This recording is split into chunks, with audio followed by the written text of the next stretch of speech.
Hello everybody. My name is Brianna Dagostino. I'm currently a senior at Montclair State University. I'm majoring in history and minoring in archaeology. I'm also a part of the Nanticoke Lenni Lenape tribe of South Jersey. My presentation today is called Getting to Know Groundstones, specifically looking at the College Point and Inwood collection that is housed at the New York City Archaeological Repository, which I had the honor of interning at this summer.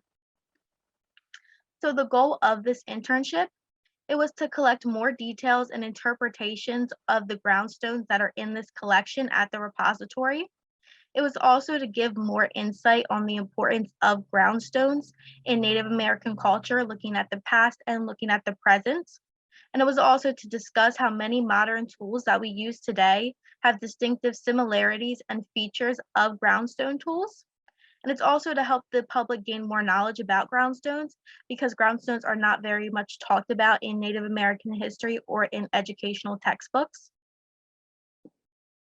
So the background on the collection itself, the two main archaeologists in this collection were Stanley Wazinski and Ralph Salisky, and they began this collection in the 1930s.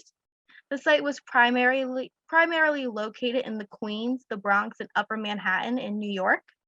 Artifacts found at the site were ceramics, projectile points, groundstones, pipes, animal remains, and shell deposits. The animal remains that were found were in a ceremonial context. Specifically, we looked at a dog burial that included groundstones and other artifacts within it, and this showed how Native Americans viewed animals with great respect in ceremonial context. Some of the stones that we saw that we're going to look at in the collection are not found specifically in New York State, so this further tells us that there was trade going on between the East Coast tribes. So a background on groundstones themselves, if you previously have never heard of groundstones or don't know much about them. Native Americans inhabited North America thousands of years before Europeans and any others stepped foot in New York City or in the New World itself. Natives would carve and shape different stones to help them succeed in their daily tasks, like procuring and grinding foods, as well as hammering and carving. Making groundstones was a rigorous task that would take many intense hours, repeating the same process over and over again. And the markings on the groundstones can tell us today the furthermore of the heavy usage that the Native Americans used for the groundstones. Some groundstones can also tell us specifically which hand Native Americans were using them as.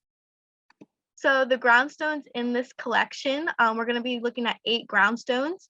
Half of the stones in this collection were unprovidence, which means the location is unknown. Others came from sites like Bay Terrance that weren't professionally investigated.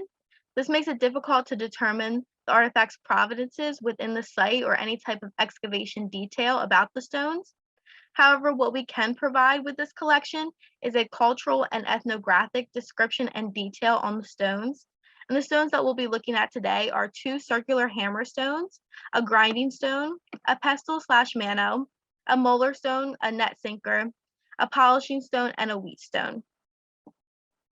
So the first site that we'll be talking about is Bay Terrance in Queens. Wazinski actually documented this collection in Bay Terrance site.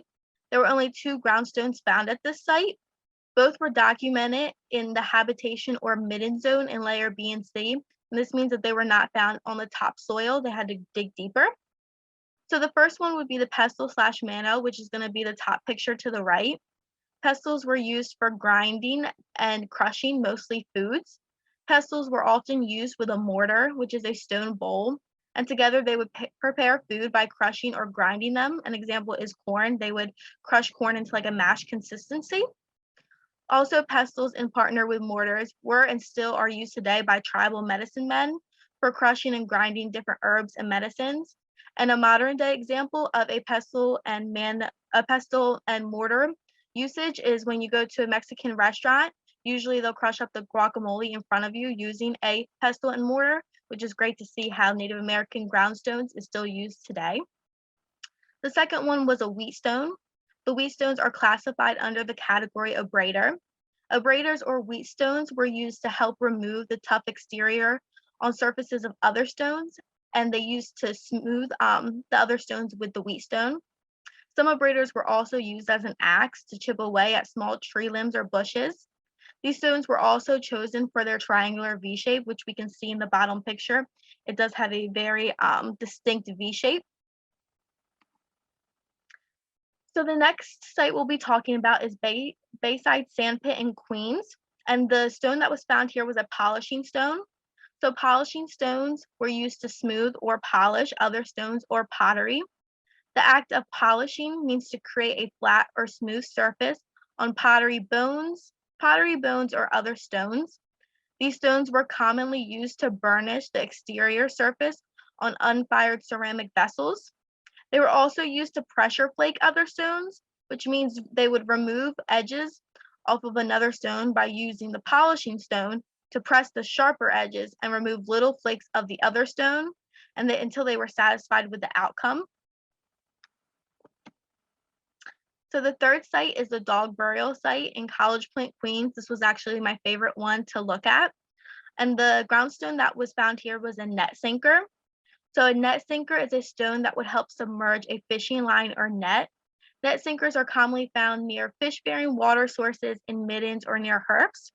In the top illustration, you can see the net sinker above and to the left of the dog burial. It was determined that this was a deliberate burial. The stone net sinker was found in the layer above the burial, which is named the charcoal layer. And a fun fact, a common joke in my tribe and many other tribes is after any type of ceremony that we would have, we would feast. And you can see this deliberately in this example, how the dog burial, the layer above the dog burial, the net sinker was found. So obviously they were feasting on fish after the dog burial. That's like a funny little joke that we say in the tribe, that we love feasting after any type of ceremony. So then the next site is Fire Pit and Pit number 1. This site was actually on Providence, but it's most likely to be with the dog burial site that we just looked at. And the two stones are the two hammer stones. So hammer stones were handheld tools that were used to peck other stones to make tools. They are known for having bolder pecking strokes than other stones at the time, so they were able to just make other groundstone tools better. These types of hammerstones are often called the egg-shaped hammerstone because they are oval with one end being a little sharper, which was used usually as the striking force. And if you look at the top picture, you can see the oval-shaped stone more, how it's kind of sharper at the top edge, and the bottom picture is more of a traditional circular round hammerstone. So the last two groundstones that we are going to talk about, their location is actually unknown. So the first one at the top right corner would be the grinding stone. Grinding stones and polishing stones are very common on Native American sites because those were the main groundstones that were used to make other stone tools. A grinding stone was used to grind other stones into specific shapes. And then the last one would be the molar stone. A molar stone was a type of pestle that was used to mull or blend certain foods like nuts and corn with spices and herbs. It was also used as a mallet to mash meat and to make it more tender. So now looking at the ethnographic look of this collection. So first, ethnographic means the study of people's culture or customs. So studying groundstones is very important in Native American history because it shows how a group of people were creating tools out of natural resources in order to survive. Not having any sort of technology and solely living off the environment, natives had to make and do everything on their own, and if not, their lives were at risk. Groundstones evolved over time into now modern day rolling pins, axes, hammers, and anchors. Pretty much anywhere you look today, you can see a resemblance to a groundstone. And by learning more about groundstones, we can learn more about Native Americans and how they lived before European arrival. And I want to thank you guys for listening to my presentation. And in my native language, to say thank you, we say Washani. Thank you.